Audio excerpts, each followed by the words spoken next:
اطلب العلم أخي فهو درب به نور به ترقى به تحيا عالما حرا بسم الله الرحمن الرحيم الحمد لله رب العالمين وصلى الله وسلم على سيدنا محمد وعلى آله وأصحابه أجمعين ما بعد.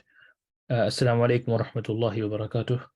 We are reading al-Durr al-Mukhtar and we'll begin. وقال المصنف رحمه الله تعالى ورضي عنه والأجل ابتداؤه من وقت التسليم ولو فيه خيار فمذ سقوط الخيار عنده خانية.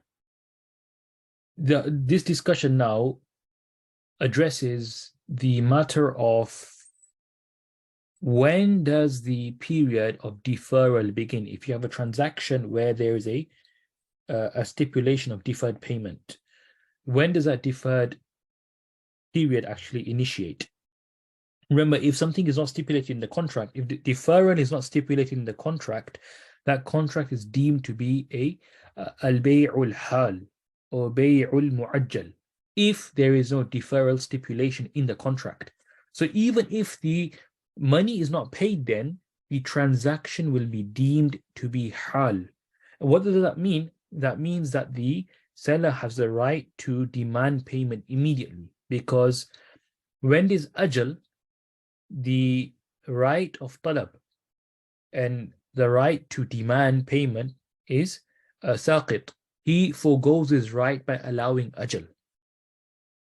But when there is no ajal and there's no ta'jil, there's no deferral, then the seller has the right to ask. And when it's bay'ul hal, it's not necessary either to pay the money immediately, in the sense that the seller can give him some flexibility to pay, but he still, all the payment is due still immediately. There's no stipulated deferral. That's the key thing to understand here. So up here, they're just mentioning that if there's a transaction and there's an ajal in that transaction, in that trade, it's deferred, then it begins from taslim, when delivery is done, because the whole point is, there's multiple reasons why, if you think about it. Many a time, if you think about a supply chain, how a supply chain works, you buy from one party, then you sell, and then you settle the balance, right? If the buyer is on selling the item, he can only get the liquidity to pay off the supplier if he has a sale on the other side. So he needs to take the goods and sell them for that to be to be able to pay. Now, if he hasn't received the goods, how is he able to sell? And so if the time period to pay was to begin from the moment of the aqd and the delivery was deferred, he would lose and he would be increasing the risk of defaulting. And that's why, that's one reason why. The more fiqhi reason is that until taslim doesn't take place, until delivery doesn't take place, the risk of the item is with the seller, not with the buyer. And so when the risk is with the seller and not with the buyer, and the ajal is for the benefit of the buyer, right? The ajal is for the benefit of the buyer. Then until the item doesn't transfer, then what is he bearing responsibility for, liability for? Nothing at all, okay? So, and we also discussed the concept earlier that ta'jil is, when ta'jil is done, it's almost against the muqtada, right? Even khiyar, the fuqaha discussed this, that qiyas and even khiyar shouldn't be permitted. A bay demands exchange immediately, but it's permitted because of the counterparty's needs and to facilitate a transaction for them. It's something which the counterparties can do tasarruf in. It's their haqq, they can do tasarruf in that. So istihsanan, it's been permitted. But really a transaction, khiyar, because a khiyar, what does a khiyar do? A khiyar prevents the full transfer of ownership. And that's why it goes against the muqtada. But it's required to facilitate transactions. So anyway, فمذ سقوط الخيار عنده أخوه Imam Abu Hanifa rahimahullah, if there's a khiyar in a transaction, the ajal begins from the moment khiyar is dropped and the moment the transaction is complete. And that's when the bay becomes crystallized, when there's no khiyar. Now it's binding completely. It's no longer reversible by simply exercising the khiyar. وللمشتري بثمن مؤجل إلى سنة منكرة أجل سنة ثانية مذ تسلم لمنع البائع السلعة عن المشتري سنة الأجل المنكرة تحصيلا لفائدة التأجيل فلو معينة أو لم يمنع البائع من تسليم لا اتفاقا لأن التقصير منه. Now they're just mentioning that up here, if a year was simply stipulated, just a year, not 1 year from now. That's what it means by sanatin munakkara, like just a year without any specific year, right?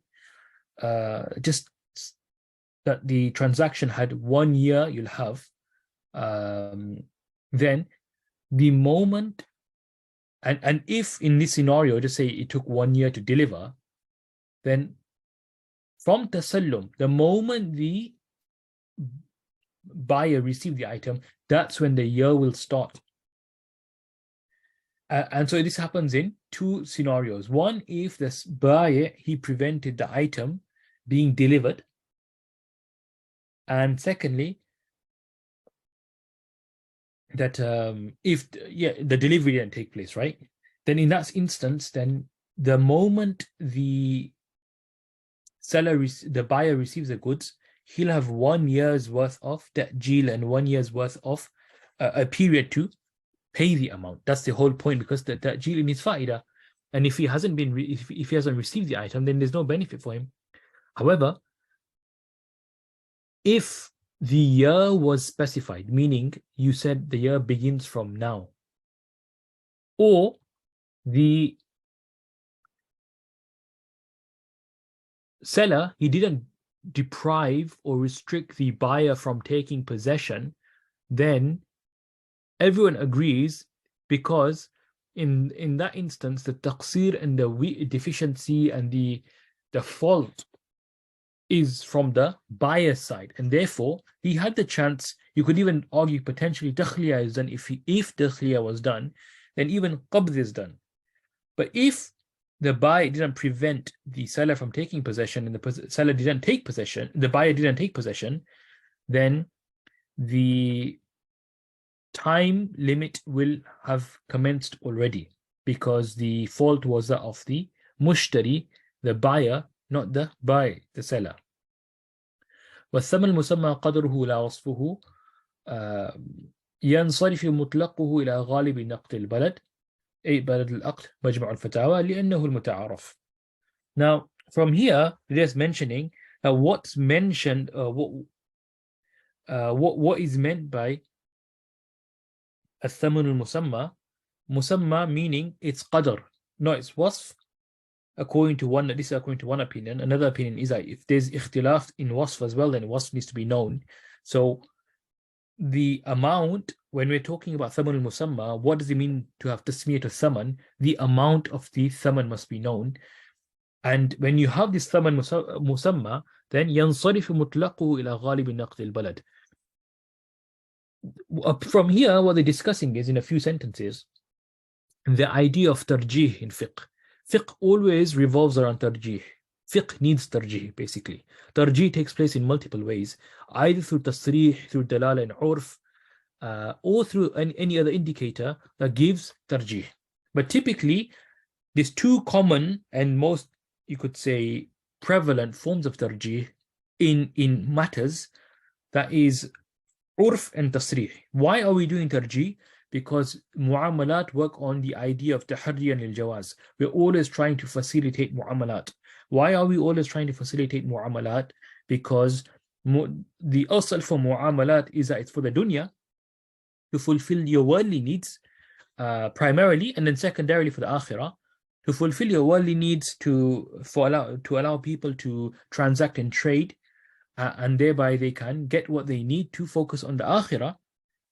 The Sharia takes this approach where al-asl fil bay' al-hil, the asl is permissibility, and this idea of tahaddi al-jawaz. Try and make it as easy as possible, as efficient as possible, as smooth as possible, as quick as possible, so that the parties can fulfill their needs in a way where both their rights are met, but efficiently, so that they can focus on the greater purpose of life, which is the akhirah. So the maqsad and the objective of mu'amalat is the dunya. It's not the akhirah. Yes, you will be rewarded in the akhirah secondarily, but primarily it's to help your dunya. That's why you trade, and that's why niyyah is not needed. That's why you can do it with a non-Muslim, and so many other factors. Whereas ibadat primarily is done for the akhirah. That's why you need niyyah. That's why it can't be done with done by non-Muslims. It has specific conditions and requirements. And ibadat are fixed, universal. They'll be the same wherever. Salah, zakah, som, hajj will be the same. Tahara will be the same. No matter which century you're from, it's the same thing. Mu'amalat will change according to time and space and era. Of course, there'll be some core principles which remain the same, but the rest of it can change. It's in flux, and there's a dynamism to mu'amalat. So the idea up here is we're trying to do tarjih. Why? To facilitate transactions. And urf is an indicator.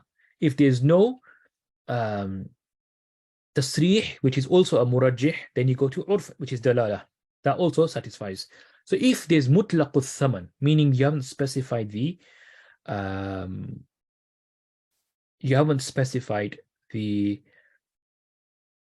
type. Okay, for example, you just mentioned a dollar. You can have a US dollar, you can have a Canadian dollar. So you know the amount, but you don't know the type. So if you're trading in the US, then you know dollar means US dollar. That's the urf, and that's the ghalib al-naqd al-balad. And when we say ghalib al-naqd al-balad, what does it refer to? It means the place of the aqd itself, as that is the urf. So we're doing tarjih. In these things, you can do tarjih because the jahala is yasir. So tarjih can take place to remove the jahala. Urf will play a role.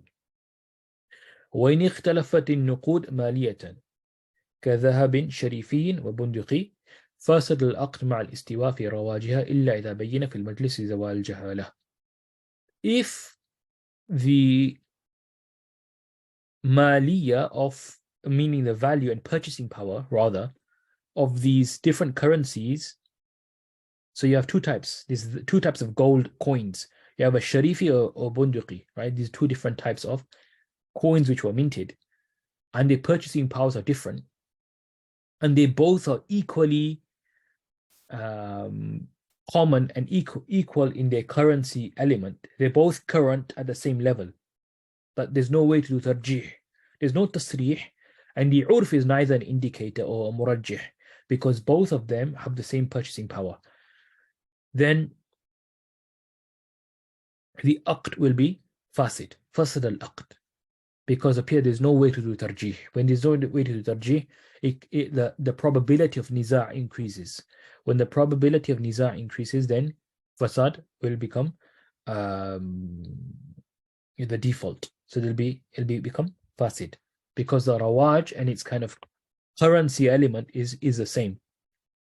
However, they mention illa idha bayyana fil majlis li zawal jahala, except when there is tasrih in the majlis, because then jahala is removed. So tasrih appear. If you don't have urf, which is a dalala, you go to tasrih, which is also a murajjih in the majlis. The jahala will be removed, and there'll be taradi. The whole point, why do we need urf and why do we need tasrih, is for taradi. That's the core principle that runs across mu'amalat as well. Taradi of everything. So taradi is key. When there's taradi, then the bay will be valid. Then والصحة بيع الطعام وفي عرف المتقدمين اسم للحنطة ودقيقها. I was just mentioning from here some more principles to do with this idea of amounts now, when you're trading in amounts, and again, it's about mentioning, not mentioning. First, we discussed the idea of the payment. When payment is silent or when payment is mentioned, what's the outcome? Now they're talking about items in terms of the mabi. What if the mabi is not fully classified or fully disclosed? How do we operate that?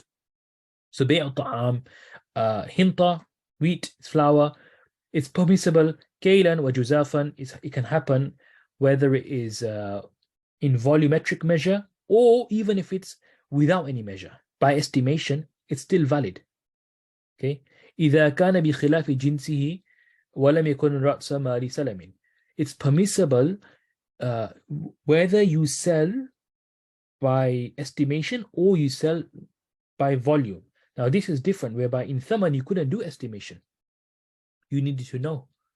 You need to know, right? But here, you can just sell an amount without any kind of specification or disclosure of the precise amount, just by estimation, right? You just take a handful.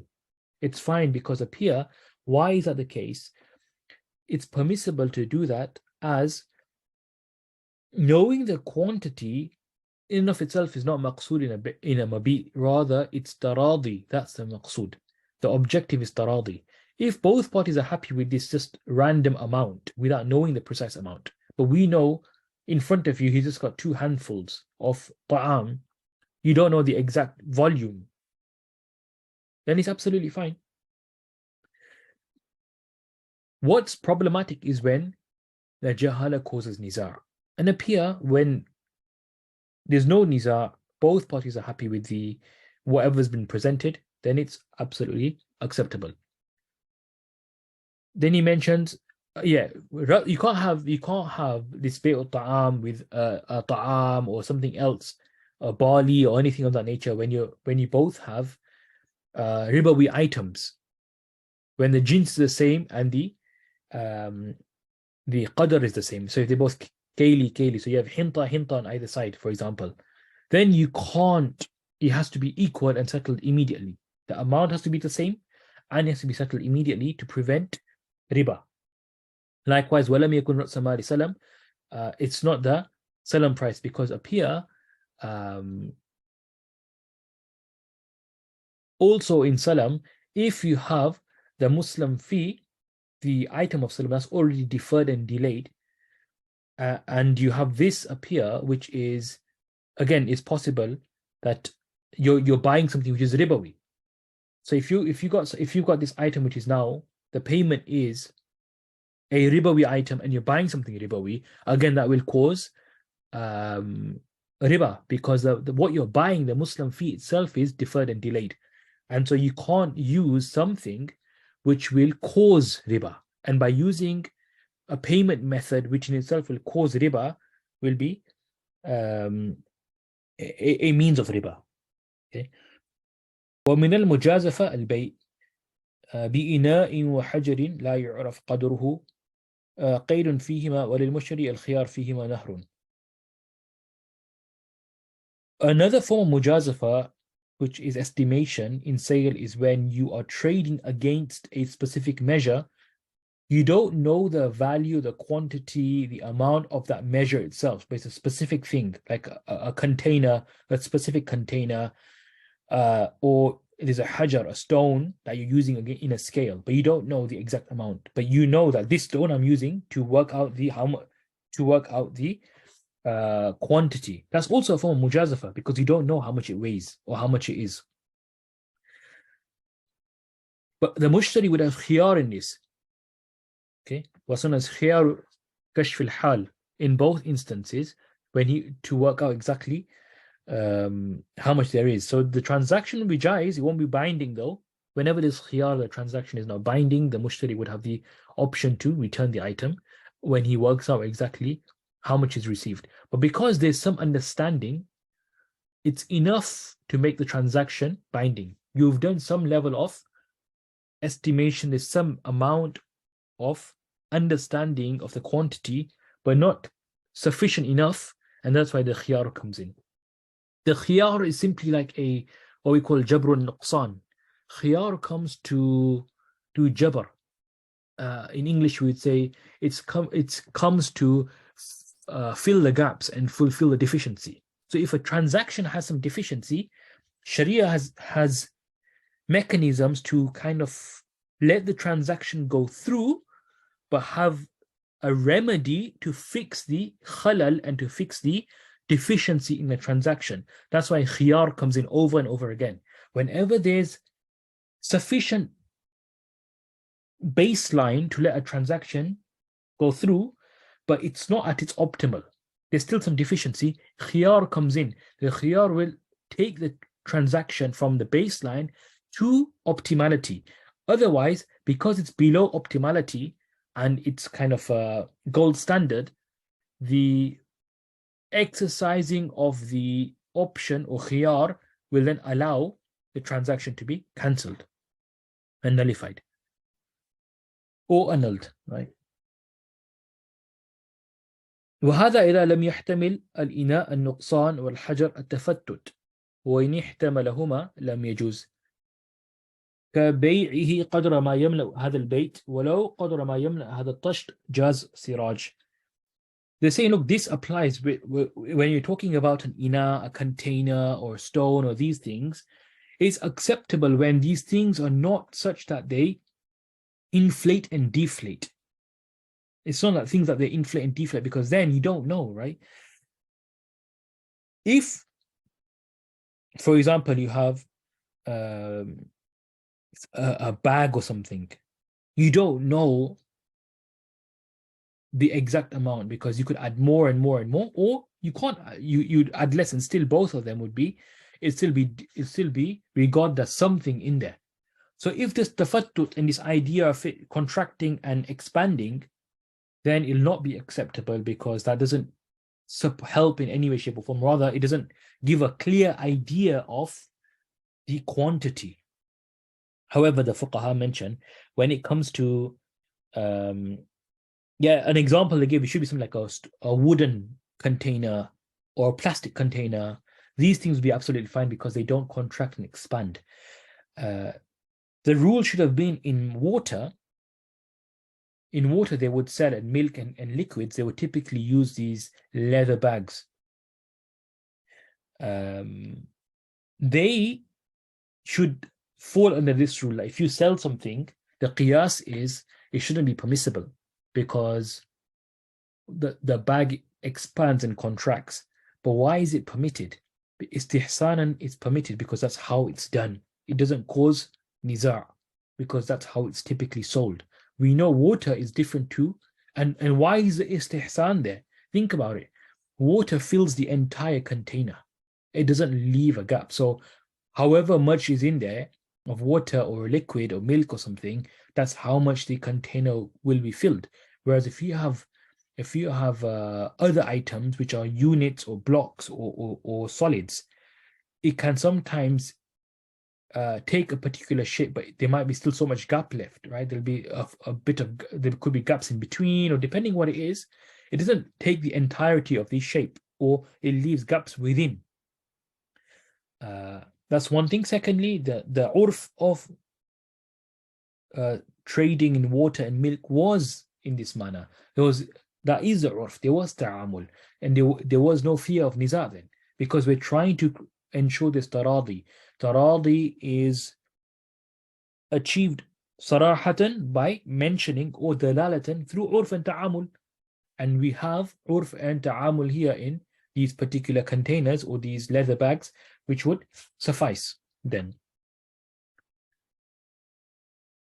Then they mention a riwayah, which is da'if, of an example where if you entered into a transaction and you say, I'm selling you according to that much which fills up this room, then it's mentioned that the transaction will not be valid.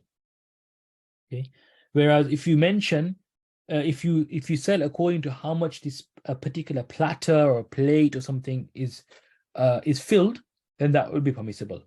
The idea is, as long as the benchmark that you're using and reference you're using, it doesn't create niza', it'll be acceptable. And that now is also applicable in, sometimes we have indices For example, if you put a property on lease, the rent, just say you want a floating rent, then the ulama mentioned you need to have, of course, the first period of lease must be known, because that's the kind of reference point. So if it's every 3 months you're going to renew a lease, or it's a financing transaction, you need to stipulate the amount of lease, so you know it's £1,000 a month.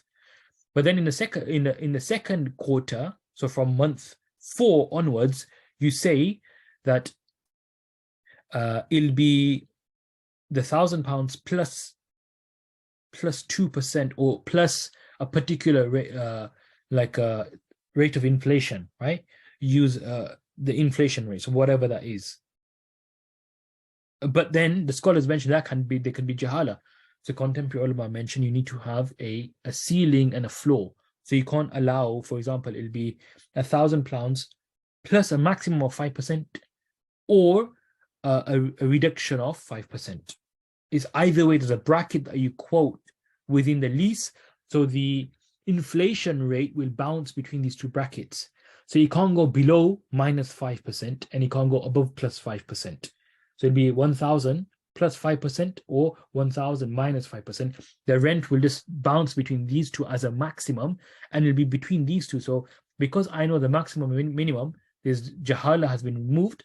It's jahala yasira, but it's not enough to cause niza, because I know the maximum and minimum, and therefore I know exactly how much I'm paying. Of course, the minimum, even that wouldn't be necessary, because dhimnan, if I'm happy with 1,000, then dhimnan is taradi on less than 1,000. So that would never be an issue. But the scholars do mention you should mention a bracket when it comes to floating rents. Then وَالصَّحَّ فِيمَا سُمِّيَ صَاعٌ فِي بَيْءِ سُبْرَةٍ كل صاع بكذا مع الخيار المشتري لتفرق الصفقة عليه ويسمى خيار التكشف.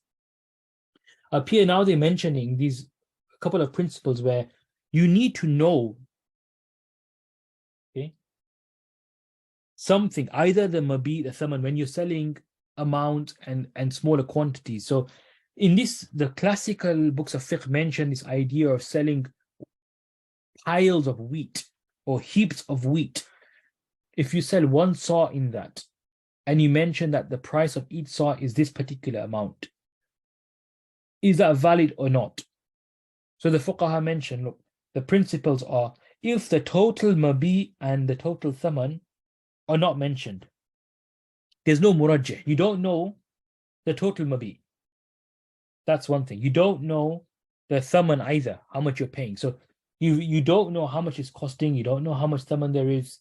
Then according to everybody, there's no murajjih.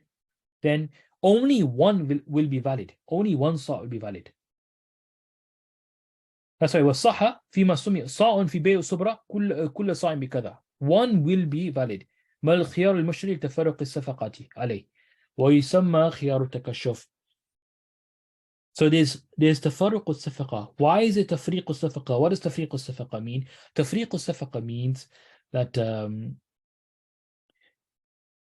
what was agreed to, something different is being given, or what was offered, the acceptance is different, or what you're bidding for, something different is being offered to you.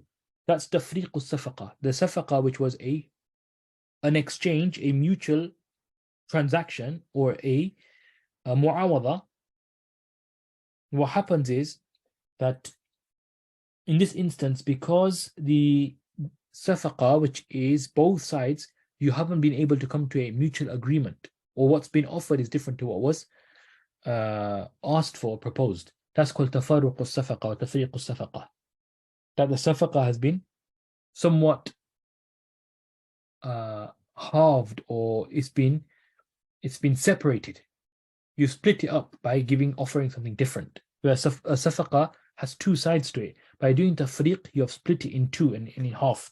So each one is independent. The offer is independent from the acceptance. And tafriq al-safaqa then, it'll cause this idea of a khiyar will come in, which is khiyar al-takashuf, to know how much there is. والصحة في الكل إن كيدت في المجلس لزوال المفسد قبل تقرره. If you were to mention the full amount,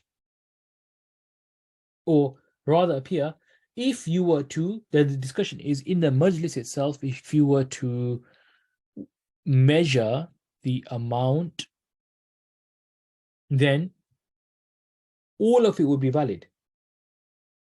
Because the mufsid, which was the jahala, we didn't know the mabi and the thaman, how much it was. But in the majlis itself, you measured it all. Before the taqarrur of the fasad and the mufsid element, meaning when does a fasid element get crystallized and get taqarrur, and when does it like become embedded in the transaction and become a core? Because when can it be stamped on the transaction and this is mufsid and this is jahala, is when the aqd is over, when the majlis ends. Up here the majlis hasn't ended yet, so they're saying if in that transaction or in that majlis they remove the mufsid element before it's taqarrur, then it will be acceptable. Or سمى جملة قفزانها بلا خيار لو عند العقد وبه لو بعده في المجلس أو بعده عندهما به يفتى. فإن رضي هل يلزم البيع بلا رضا البائع؟ الظاهر نعم نهر.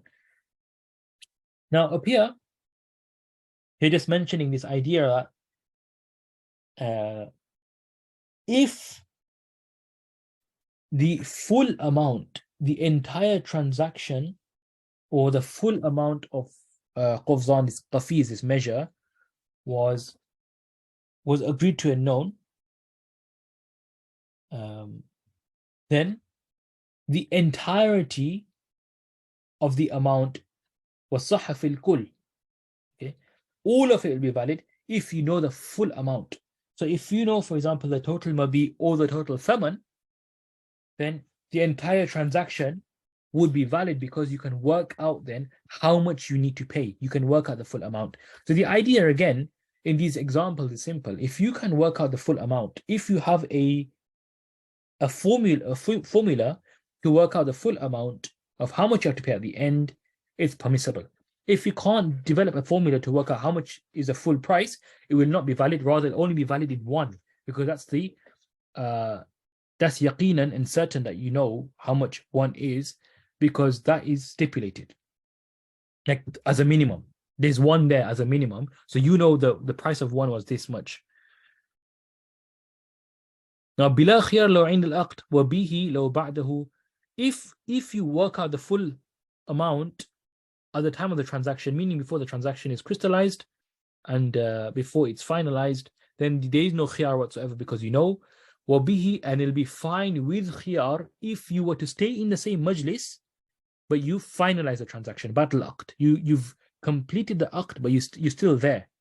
So there's this kind of period where this taqarrur of fasad still doesn't cement. The taqarrur of fasad therefore manifests when the two people actually separate altogether. So even though according in our fiqh, a majlis ends by the ending of an aqd, there's some kind of the view of sahibain appear,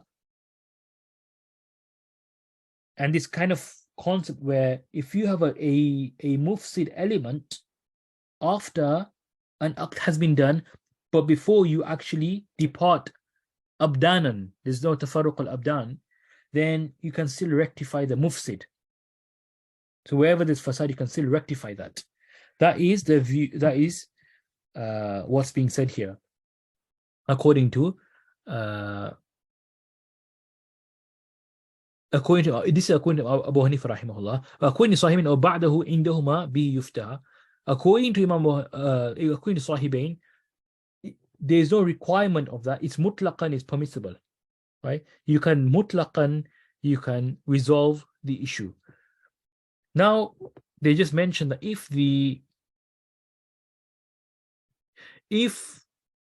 the buyer and seller, they mentioned low in al-aqd wa bihi law ba'dahu, if there was a khiyar, then is it binding? Is the transaction binding without the acceptance and consent of the seller? In the scenario where the mushtari had khiyar and the full amount has been mentioned, is it binding on the seller? Because the mushtari has khiyar. The zahir is yes, it will be binding on the seller. So inshallah we'll stop here. I mean, this is just a few more sides left of this kind of discussion, and then we'll move on to some other principles of mu'amalat. Potentially we'll start Bada'i Sanai from the next bab, and we'll read from Bada'i then, inshallah, for mu'amalat. Subhanallah bihamdihi, subhanakallahumma bihamdik, nashhadu an la ilaha illa anta nastaghfiruka wa natubu ilayk.